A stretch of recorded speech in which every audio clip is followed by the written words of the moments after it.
with if they're initiated on. When you look at a Galio ultimate, a Kindred ultimate, Braum ultimate, all these tools. But their engage options are limited, specifically against a team that is so ranged and has so much kite back potential. You've got Graves, you've got Senna, you've got Lucian, all on this same team. This TSM squad will be difficult for Cloud9 to engage on.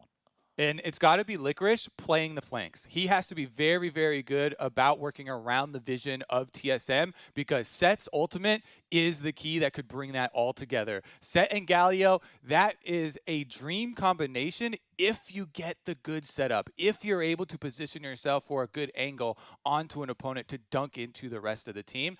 That's going to be what they're hoping for. That plus, Kindred ultimate going down can also buy time for that big knockup. Well, with Champion Select complete, let's waste no more time and send things over to Summoner's Rift for Game 1 of this playoff match.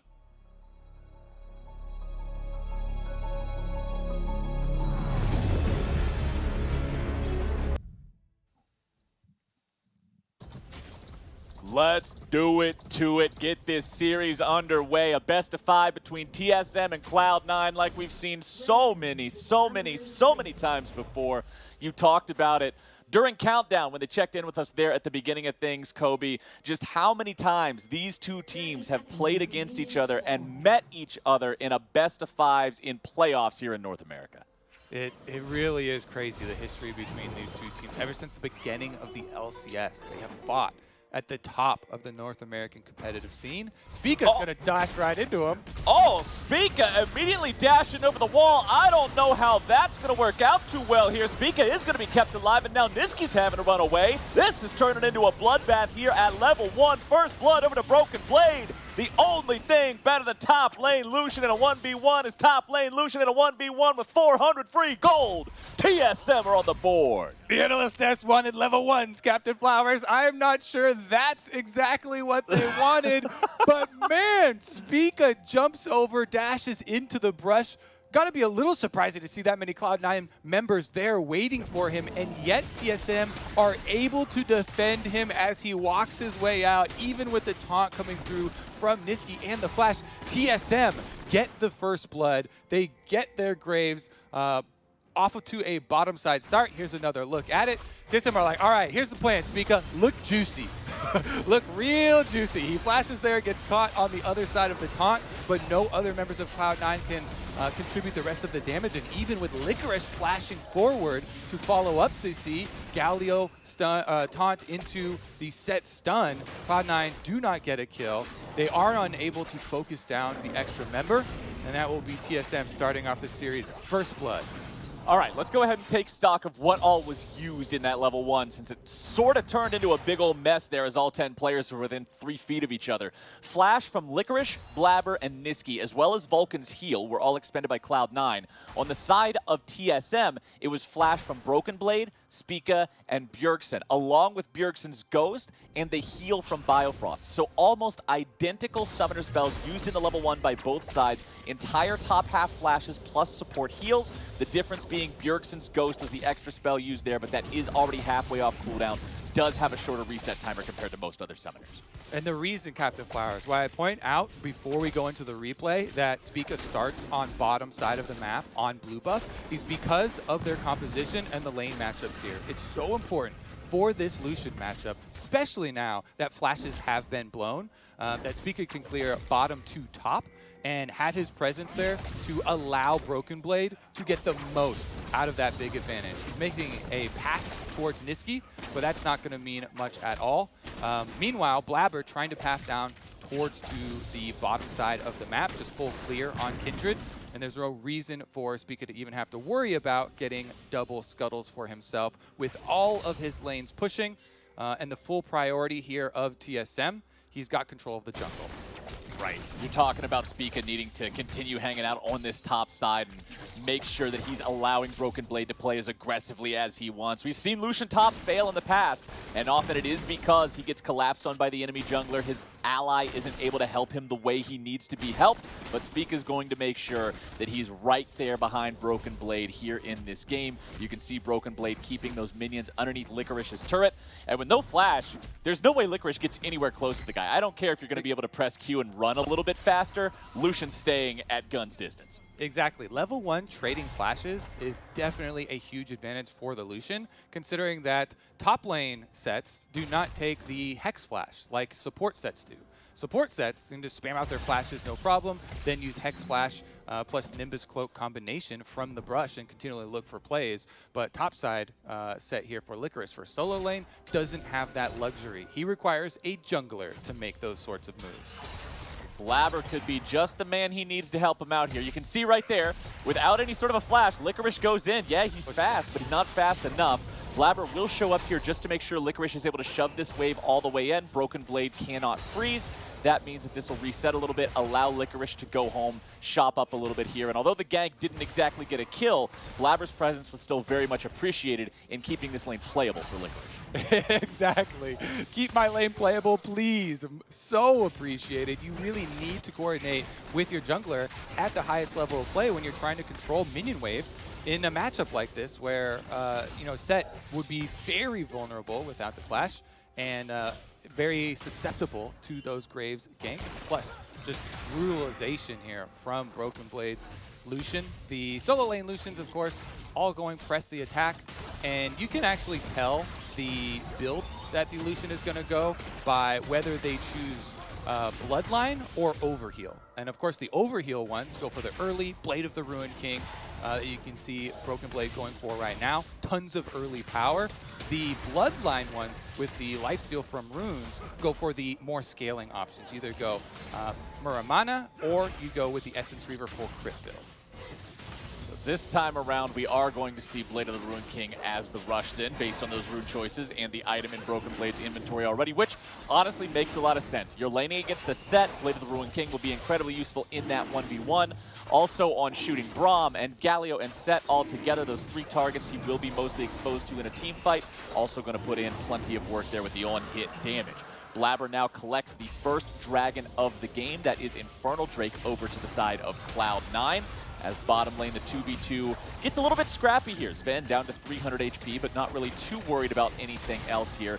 Doublelift and Biofrost doing a good job in this 2v2, and I think specifically a lot of TSM fans are looking at this duo to step up here in this series, because part of the reason that TSM had to reverse sweep against Golden Guardians, part of the reason that TSM got 3-0'd by them in the first round of playoffs to begin with, is Doublelift and Biofrost not being able to measure up to the standard that FBI and who he were setting. So I think Doublelift fans in particular are looking for this dude to really, really show up against Cloud9 here when it matters most. Yeah, and Doublelift had such nice words to say about FBI after that series. He also added in that he thought it was going to be easier versus Cloud9 because he is more comfortable playing versus Sven and it won't be as oppressive. So we shall see if that actually comes true on the Rift. Currently, both players are playing some of the champions that they have probably gotten the most flame for playing. Doublelift Senna, a big part of the Team Liquid downfall and flame that everybody really focused on when it first became meta. And for Sven, his Ezreal, even recently, as well as on the finals stage there, both of them have received criticism for these champs. But the fact that they're willing to go back to them, they do not give up, they do not take that to heart, and they know that they can put in the work to perform on the biggest stage with these champs. Topside, though, it's going to be a start from Licorice into Galio ult. Well, there we go, bringing in all the backup here as Broken Blade tries to get away, but there is no way out. Licorice calls in the cavalry, and Cloud9 will tie this game up 1-1. And this is why, Captain Flowers, there were two champions that Cloud9 said they mean business when they pick them. This was back in the beginning of summer. They said Galio and Callista, the big guns. Here we go, though, TSM. Well, the guns have already been fired off in the top lane, and now TSM is striking back. Blabber is already out of this fight, and Spica is leading the charge into the remaining Cloud9 lines, but Licorice packed a wallop. Sends Spica right back to the spawn platform. This key going to be taken down there by Broken Blade. Absolute bloodbath here in the top side as we're going to have bodies traded back and forth, but it's TSM who are able to secure themselves that Rift Herald. They'll pick that one up. Jungler dead means the eye has to be picked up by someone else. They put it on Bjergsen. He has the easiest time getting around the map, dropping it where it needs to be. Oh, anything you can do, I can do better, Captain Flowers. You can roam from mid lane and pick off the jungler. So can I. Bjergsen teleports in with the Twisted Fate, and Biofrost goes to lock up Blabber before Blabber can use his ult. Niski gets the big taunt here, and Licorice is able to pick up the counter kill onto the TSM jungler, but he dies after flashing over the wall anyways, and with the Rift Herald in hand for Bjergsen, this can be the determining factor in two mid laners that both want to push and roam, plus Bjergsen will be able to get full gold from a Rift Herald activation. Well, here we go. Vulcan starting things off in the 2v2. Opens up with the Glacial Fissure. However, Doublelift's flash is used there to escape the True Shot Barrage, make it so Cloud9 is not confident to follow that up and go for the true all-in. But Doublelift will now go ahead, go all the way back to base, pick up that Mana Moon so he can start charging that faster and faster towards the Muramana evolution. All right, let's see. Broken Blade also completing the Blade of the Ruined King. To his namesake there for Lucian. So this is going to be a pretty big power spike for the top side. Licorice thankfully did get to his Bramble Vest, rushing that very quickly, which is super necessary in the matchup as you need to do something about cutting that healing that he's going to get from the Blade of the Ruined King. And actually, Broken Blade did not go overheal in this matchup, which is usually the case for the Blade of the Ruined King starts, but opted for the Presence of Mind instead. That option allows you to get so much mana back after contributing to, getting the extra levels that you can push the wave after getting a kill. Broken Blade is very scary on this Lucian now. You mentioned how Niski used the flash and died afterwards in the last fight. Broken Blade also telling a similar story when Cloud9 collapsed on him in a 3v1 to begin with. So solo laners on both teams missing some flashes right now. Only Bjergsen still has his up and ready to go. Speaking of that, he's going to drop the Rift Herald here in the mid lane and see if they can make some money off of this mid lane tier 1 turret. A couple more shots, we'll be able to take down that 4th plate, but Niski's doing his best to try to defend it, but his best's only going to put him in the dirt. Cloud9 will lose their mid laner and 4.5 plates off their mid lane turret. And the early game focus here for TSM is paying off in spades with the Rift Herald used, getting the plates, turning into a dragon start here. Niski, 14 seconds left on his revival, and he does have Galio ultimate, but TSM should be able to finish up the objective before he gets back up. This TSM is looking like the team that was playing for the last 3 games against their series against Golden Guardians. It looks like they managed to get out some of the wrinkles, fix some of the issues there, and not put themselves in the same sort of bad spots they found themselves against Golden Guardians with. This squad is up to a 2,000 gold lead already. They're tied in the Drake count. It is going to be a Mountain Soul this game, so every Drake from this point forward will be those Mountain Drakes spawning, and things are going really nicely for TSM in the first 12 minutes. All right, splitting dragons here. Might put a little bit delay on the plan for Souls, as Cloud9 was able to get the Infernal one, but TSM's focus on the early game still should remain similar here. Bjergsen's able to get to a pretty early Rod of Ages off of the Rift Herald money, plus the 4 assists from the Rift Herald play itself. And with the early boots of swiftness, now it's up to Cloud9 to ward around this mid lane. Constantly you have to put wards on both sides to see which side the TF is hugging to, because honestly, both sides of the map are options for TSM. They've kept open both sides here. Broken Blade tries to keep up the pressure on Licorice, and Biofrost with Flash on Rakan, definitely available or going for one of those big picks. Now, looking across the board at what everybody's got to work with, I see commencing stopwatches ready to go here for both Bjergsen and Vulcan. Playmaking opportunities for both of these champions to be able to go into the thick of things and then immediately drop that aggro, be able to survive after the fact. Summoner spells, most are up. Should a fight break out soon, everybody's going to be ready with everything ready to fire there in the tank. Spica continuing to try to farm up here on this Graves. Does have 2 levels above Blabber's Kindred. Kobe, you said in Champ Select you wanted to see Blabber on one of these carry junglers. This is what people know Blabber for at his best, but being 2 levels down is not a good look. Yeah, TSM had a really good jungle start. We talked about with the pushing lane, Spica's able to get the double crab onto Blabber, and then that Rift Herald fight determined so much of this mid game, as TSM were able to kill Blabber before he could get his ult off, plus getting the objective, and the focus has kept up here for TSM around the mid lane. No surprise here. There's only a tiny bit of health left on the turret. I think this is a really good macro call. They rotate Broken Blade down just for a second to make sure that they can open up this map for Bjergsen now. Level 11, you get rank 2 in your Twisted Fate ultimate, and all of a sudden, Cloud9 have to worry about the sides of the map as well. And it was right at 14 minutes. The minions literally die as the turret plate falls, and it guarantees there's no way for C9 to be able to hold that mid lane tier 1 turret. TSM is up to over 3,000 gold as an advantage. Blabber's looking to take himself a Scuttle Crab down here, but the fight is going to break out. Blabber continuing to chase forward. Spica on the run. Doublelift looking to get away as well. Niski following up. There's your taunt. There's your damage. There's your kill. Niski gets himself on the board. There's your counter-engage, Captain Flowers, that you point out in Champion Select. And this time around, Niski is able to protect the team. They also teleport down Licorice. So Set coming down does win them the fight, get them the kill. However, it leaves your tower very vulnerable here, unprotected, and Broken Blade will be happy to clean that one up. Top lane Marksman, of course, easily able to punish anytime their lane opponent leaves the lane. There is no better feeling as a jungler than when you might have been having a rough early game. You're trying to grab a Scuttle Crab to get back in the game. The enemy jungler comes to contest, and what do you get? You get 3 of your boys coming down to say, no, get the hell out of here. And they make sure you get that crab. Protecting Blabber, helping him to get back in the game, equalize footing a little bit here compared to the TSM jungle. And now it's Cloud9 on to the Rift Herald here yet again. Will TSM make the rotation to stop this? Will Cloud9 even stick onto it? It looks like no. Licorice is in trouble here. Vulcan jumping in front, using the Unbreakable, trying to block this from going any further. Niski wants to go in. However, the taunt will be flashed away from, and that means Cloud9 has to disengage. They will not be able to chase TSM further.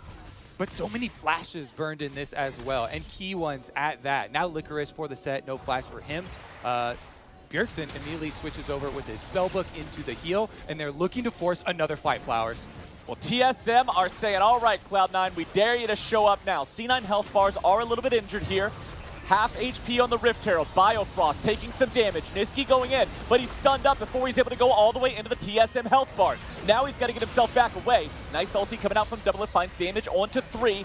Nearly a kill coming out from Spica's collateral damage. Bjergsen continuing to deal the wild card. Stun goes through. Not going to find a whole lot just yet. Blabber taken down. Blabber gone. Means no way to contest this objective, and TSM get the 1 for 0. And we see, Flowers, why a TSM strategy like this requires so much patience. You have to focus fire down. When you're running 4 ranged champions like this, your positioning and your kiting is put right to the forefront of your team fighting. As TSM are able to evade there and then counter-engage onto Cloud9. Biofrost, of course, is the point man, trying to get anyone locked down and allowing the rest of the 4 range members then to focus somebody down for C9.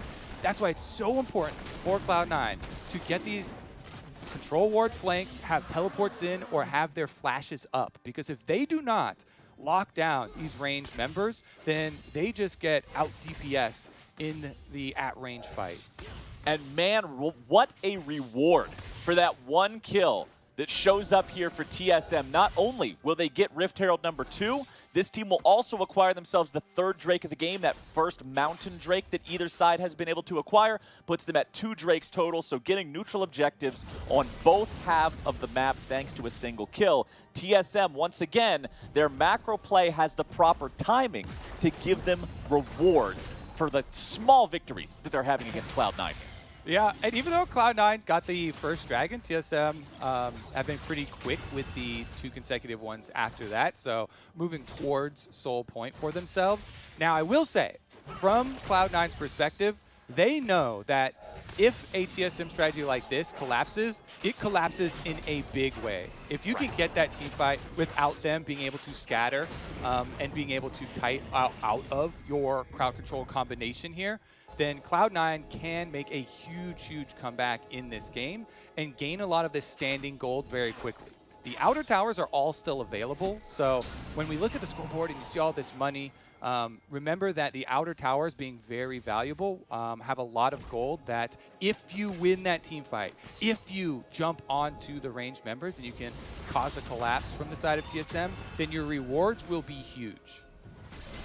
Cloud9 will continue just trying to defend for now, allowing themselves to scale up, seeing if maybe they can get to that point you're talking about where they can just catch TSM out, get the chain CC, like what we saw Niski able to do near the enemy blue buff when they did fight over that crab.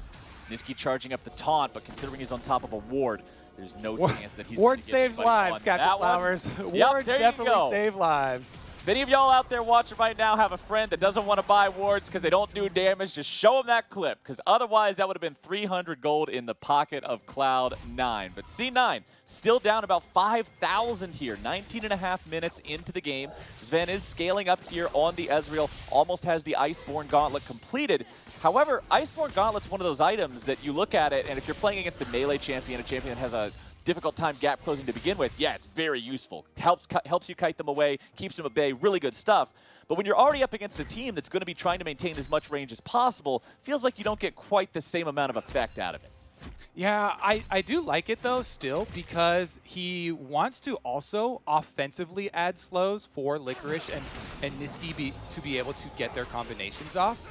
So I could definitely see it. Plus, there's so much attack damage on TSM's lineup here, right, with Graves and Lucian also being some of the shorter range marksmen, and Senna still stacking up for the extra range there. He can definitely get a lot of value out of the slow and out of the armor in this game if he's able to position well and also try and help the teammates in their objectives for the team fight. Riftchild number 2 activated down mid lane though. Smart by TSM to keep Bjergsen splitting on top side until they absolutely need him to pop the Twisted Fate ultimate. He can join at a later time. Well, that Shelly didn't get a whole lot. I mean, 75% of the HP on the tier 2 turret, but it's not like there's plate money available for that. It's not like you were actually able to knock it down. So TSM, you get paid for overtime, you get 1 charge. Yep. You just kind of drop it, say, all right, cool, we'll take that, then walk back away. We're starting to see those 2-item power spikes come along for a lot of different players here. You've got the Essence Reaver done for Broken Blade. Lich Bane completed for Bjergsen. He's also about to hit the 10th stack there on Rod of Ages. Also, QSS completed for Biofrost, making sure that when he jumps in, he's not just going to get immediately CC'd and controlled by a Niski taunt, and that he can get back out after things are taken care of there. And now, it's a key part. It's a key part of their strategy because, as we mentioned, it's 4 DPS, 4 range DPS that are trying to focus fire, and who's going to be able to set them up for it? It has to either be a gold card or it has to be Biofrost, because Senna's Snare is actually pretty difficult to land as the first form of CC.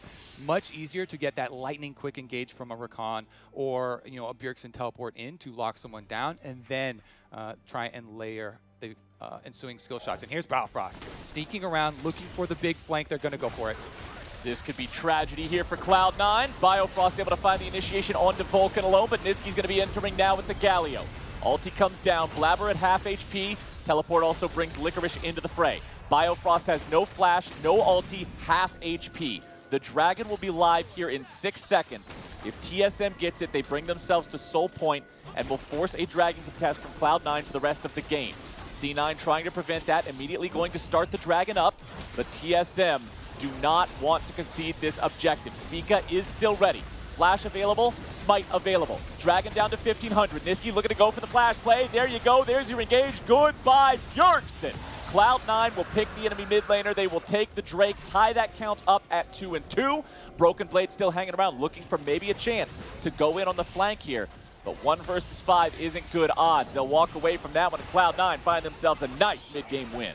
Ooh, we are still in it, Captain Flowers. Niski casts a wide net here on the Galio. And even though Speak is able to flash away, double lift flashes, that's 2 flashes for TSM, kiting away in that scatter that we talked about, trying to kite for themselves. He does catch Bjergsen, and just catching 1 is enough to earn them Dragon number 2. Now the hopes of TSM's early soul are getting very far out of reach, and Cloud9 starting to make their comeback. I'd say they're already gone. Earliest either one of these teams is going to be getting a soul is around 32, 33 minutes. If you're killing the Drake on spawn and you get both of them back to back, seems like a pipe dream, my friend. It's definitely going to have to be a much longer game plan than initially hoped for. I will say, so update right now on Senna, 43 stacks.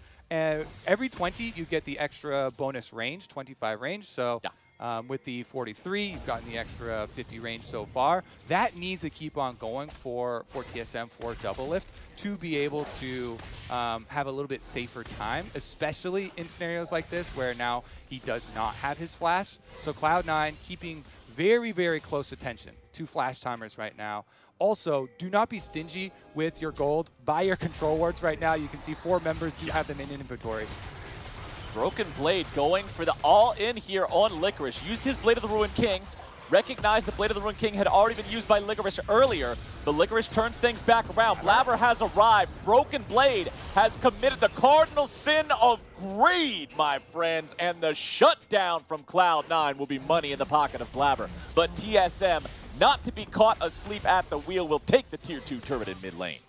Cloud9, good movement here to collapse onto Broken Blade and kill him and get another of the important flashes off of TSM.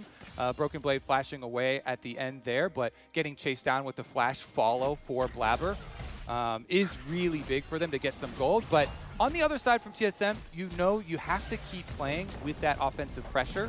When Cloud9 chop off one of your pressure points, you have to get something back. And they did get the secondary turret mid. It's just that on the response, Cloud9, we talked about the standing gold and the rewards that they can get if they make these picks, if they get these kills. That is their first tower of the game that Niski was able to acquire. Yeah, 25 minutes in for the first turret take from Cloud9. And when you look at the fact that all 3 lanes, as well as the jungle of TSM, are ranged champions, I mean, it makes sense. It's very difficult to push and not be able to just get anything done when your opponents are constantly clearing those waves out. But Blabber is 3-2-1 now after the rough early game that he had. He's got a QSS ready to go, so he's also not going to be immediately caught out and just killed by a recon initiation or a gold card.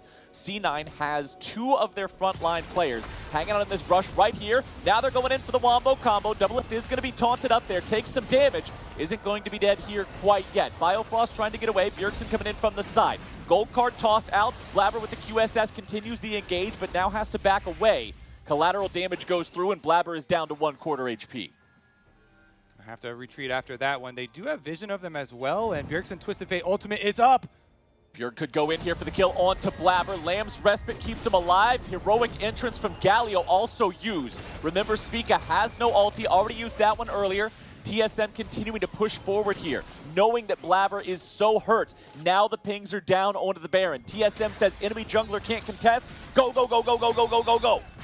Yeah, the ultimates are all down now for Cloud9. So TSM trying to get the fight while they have the cooldown advantage. Sven walking in. Oh, Biofrost going to find a phase check in there, and Sven is killed. Biofrost taking the kill credit for it as the TP comes in. Broken Blade going to be joining this fight. Niski goes back in looking to find a 3-man taunt, but now he's going to be killed off instead. Bjergsen is there. Bjergsen's got the kill onto Blabber, and a face check from Sven, a punish from Biofrost, leads to a Baron for TSM. Flowers, the Cloud9 fans just yelling out again. It's Sven's Ezreal checking into Baron area brush. He gets locked up again. He gets taken down on one of the most mobile carries. I gotta check because right now there's a Scryer's Orb up for Licorice. We'll have to look at the replay to see if that was up and in position to be used for a check for Cloud9. But that is Baron now in the hands of TSM. And with a composition that you have to play with so much precision, so much offensive power, but so little defensive power, the Baron just is your dream scenario. Already they can send Bjergsen up to the top tower while pushing down mid. Here's another look at it. Set was on the bottom side of the map. Okay, so Licorice does have a Scryer's Orb, but he's all the way down on the bottom side. Would not be able to use it. And Cloud9 feeling so pressured that they had to check in on there. TSM, though, they did make the turn, getting the extra kills with nobody going down. That is just such a dream scenario. Now it's definitely blown wide open as TSM were able to make the perfect turn after drawing out those Cloud9 cooldowns earlier with the Twisted Fate from Bjergsen. TSM fans have to be happy about the state of this game now. 8,000 gold lead, 28 minutes into this game. Baron up on this team that is so difficult to engage on unless Cloud9 can find some sort of a flank. Licorice, that really only engaged tool for C9, still has to wait over 2.5 minutes to get that flash up and ready to go again. And TSM has 90 seconds more that they're able to push here with this Baron buff. They only have one turret left outside the Cloud9 base to take. It is this bottom lane tier 2. Should be able to fell that one with just the damage from the minions. And now TSM still has a little over a minute here to work on trying to break the inhibitor turret line. All right, Baron working its magic right now. All 3 lanes here for TSM. And they can try and sync up a little bit with the minion waves. Bjergsen here, you can see he's waiting a long time. He's not hard pushing these. Broken Blade on the top side with the Lucian, though, has a few more minions to try and build up before they get them to crash at the same time. And now comes the mid wave. Pretty well synced up, honestly, for TSM. They get all 3 in, and they get the damage on the towers. That's some good coordination.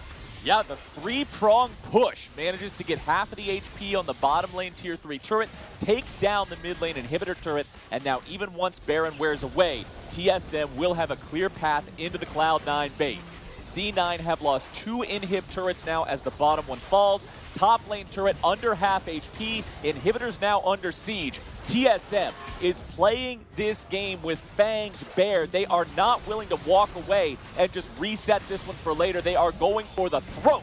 Niski finds a taunt onto Bjergsen, but with nobody else nearby, it's not like there's any kill potential there. Spica with a dash back over the wall to make sure he stays safe. Still 2 seconds left on Baron buff, but those are expiring as the minions collide into the inhibitors here yet again.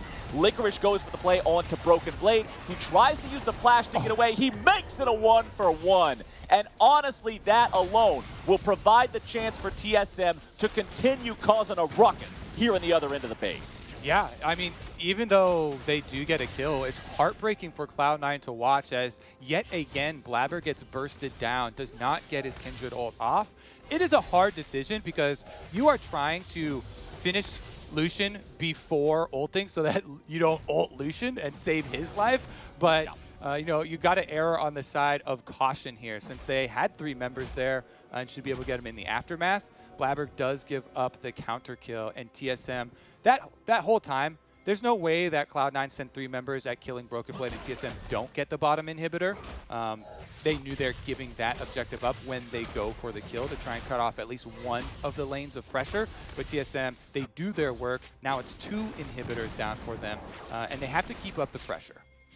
What a promising first game here for TSM going up against Cloud9. Nearly a 10,000 gold lead now. They do have to be mindful of the Drakes. If they make a mistake and somebody gets picked right before a Drake spawn, Cloud9 do have only one more Drake they need to collect before they can acquire that Mountain Soul for themselves.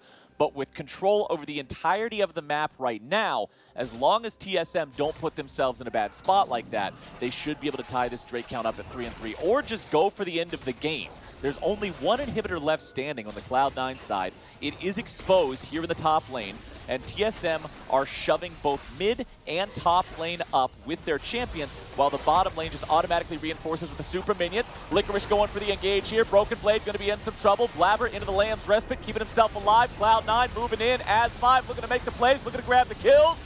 Broken Blade is gone. Double kill over to Niski. Into the stasis he goes. TSM have lost 2. It is 5 alive for the side of Cloud9, and the Drake spawns in 25 seconds. Cloud9 are not done fighting yet, Clayton. They deliver the Justice Punch. They get the combo here. 2 kills for themselves and some precious time to clear their base of these pesky super minions. Now that soul that you're talking about does come up, does put the extra pressure point here, but they've got to do 2 things at this moment. Top inhibitor, they're only 1 left standing, has to be defended against Bjergsen. Meanwhile, they're going to get the soul for themselves, thinking this is the only way that they win this game if they have the Mountain Soul and they can just huddle inside their base, protecting those Nexus turrets. Blabber's the only member on Cloud9 necessary to finish off that dragon. They do get the soul, and now they have to have defense chance, Flowers.